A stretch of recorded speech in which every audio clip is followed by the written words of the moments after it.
Insights on Stephen Fry's Mythos, brought to you by InstaRead. Stephen Fry's Mythos offers a captivating look at the origins of the world and civilization according to ancient Greek mythology. Fry examines the key Greek myths in chronological order, entangling human history with the history of the Greek gods. Mythos is a perfect introduction for learners unfamiliar with Greek mythology, while also offering new details and connections between myths for those familiar with them. Insight number 1. The ancient Greeks believed the universe was created by chaos, a kind of grand cosmic yawn, which began a great change of creation, resulting in all of Earth's life. From chaos emerged the primordial deities, the first order of divine beings: Erebus, darkness; Nyx, night; Hemera, day; Ether, light; Gaia, earth; Tartarus, caves; Pontus, sea; and Uranos, sky.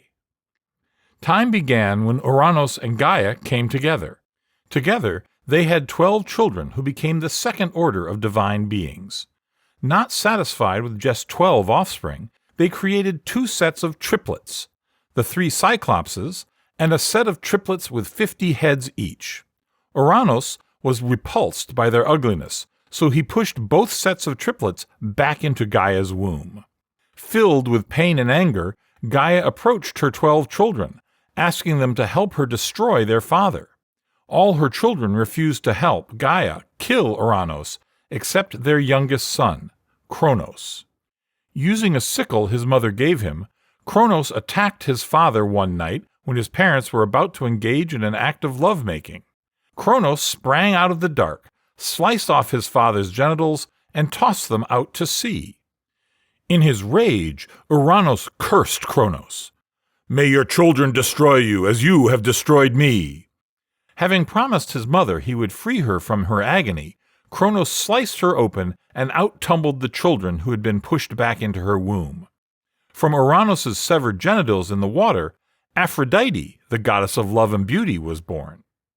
Kronos was now the master, lord of the earth, sea, and sky. He took his sister Rhea as his mate. Afraid of his father's curse, he ate their first 5 children. When Rhea became pregnant with their 6th, she could no longer bear the thought of another one of her children being eaten. Rhea faked labor and gave Kronos a large stone wrapped in linens. Kronos ate the linens, thinking he was successful in eating his 6th child. Still pregnant, Rhea went to Crete, where she secretly delivered a baby boy, Zeus. Just as Gaia had recruited Kronos to kill his father, Rhea vowed that she and her son Zeus would kill Kronos. Unknown to Kronos, Zeus was growing stronger by the day in Crete. He was the strongest and most striking male in all creation. Zeus was exceptionally intelligent and remarkably powerful. On the eve of his 17th birthday, Rhea prepared Zeus to overthrow his father. Late that night, Rhea brought Zeus back to Mount Othrys, her home with Kronos. She presented him as a cupbearer. However, Kronos very quickly found out he was his son. A sudden fit of vomiting overtook Kronos, and he threw up the large stone he thought was his 6th child. Along with it, he regurgitated all 5 children: Hera, Poseidon, Demeter, Hades, and Hestia. Kronos then rolled over and fell into a deep sleep. Zeus's siblings, happy to be liberated, swore their allegiance to Zeus forever. From then on, the 6 of them were to become the gods. Number 2.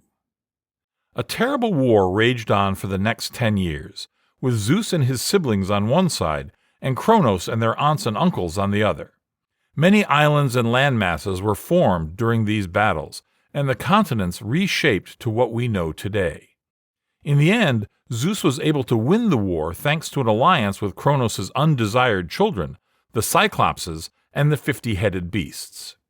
Zeus saw it as his duty to populate the earth. He ended up having 9 children with his aunt, Mnemosyne. Their daughters were called the Muses, as they are the patron saints of the arts. It was now time for the 3rd order of divine beings to take charge. Zeus allotted his siblings their own areas of divine responsibility, but assumed command as their supreme leader and master of the weather and storms. In addition to his 5 siblings, Zeus took in Aphrodite, born from his father's sperm, and recruited her as one of the gods. Zeus made his home on Mount Olympus, the highest peak in Greece. He and his gods had now become the Olympians. Zeus fathered more children with Hera, including Hephaestus, the god of fire, blacksmiths, and metalworkers, and Ares, the god of war. With Metis, Zeus fathered Athena, also a goddess of war. With Leto, Zeus fathered twins, Artemis, a girl, and Apollo, a boy. Artemis became the goddess of the chase and those who are chased, of hounds and hinds, and the moon. Apollo was the sun to Artemis's moon. He was the god of math, logic, and reason. Zeus fathered another son, Hermes, with Maia, the daughter of Pleione. Hermes became the god of thieves, liars, jokers, and gamblers. He was also the messenger of the gods due to his speed and quick mind. As such, he was also the god of commerce and trade, travel, and roads. With the coming of Hermes, the Olympians were complete. The reign of the 12 began with Zeus, Hera, Hestia, Poseidon, Demeter, Aphrodite, Hephaestus, Ares, Athena, Artemis, Apollo, and Hermes. Number 3. Zeus became bored with his everyday life. He realized he needed more entertainment, so he decided to create humans with the help of his friend Prometheus. They would model this new species on the gods, give them consciousness and semi-intelligence, and they would be the gods' playthings. Prometheus built this new species using Gaia's clay, earth, Zeus's spit, water, Apollo's sun, fire, and Athena's breath, air. It was decided that to avoid angering Hera any further, this new species would be only men. Zeus had strict rules for the humans. They all had to bow to him and the other gods, and they could not, under any circumstance, be given fire or learn to create it, as it was with fire that they could rise up and challenge the gods. However, Prometheus thought that the humans' safe, unchallenged way of life was too simple and had no zest to it. Without the ability to breed or fire to create things, they were limited in what they could do. Prometheus had never betrayed his loyal friend and king before. As much as he loved Zeus, he realized he loved the humans more, so he stole fire from Hephaestus and gifted it to the humans. Filled with anger over Prometheus's betrayal, Zeus, along with Metis and Athena, created Pandora to fit into the human world. She was given a jar filled with secrets which was never to be opened, and gifted to Prometheus's brother, Epimetheus. The two quickly married. Despite being in love and happy with life, Pandora could not stop thinking about the jar. Even after trying to hide it out of sight and knowing she had promised to never open it, Pandora could not fight temptation and opened the jar one night. Out of the jar flew 11 dreadful creatures, screaming and howling, mutant descendants of Nyx and Erebus. Pandora had released illness, violence, deceit, misery, and want onto the world.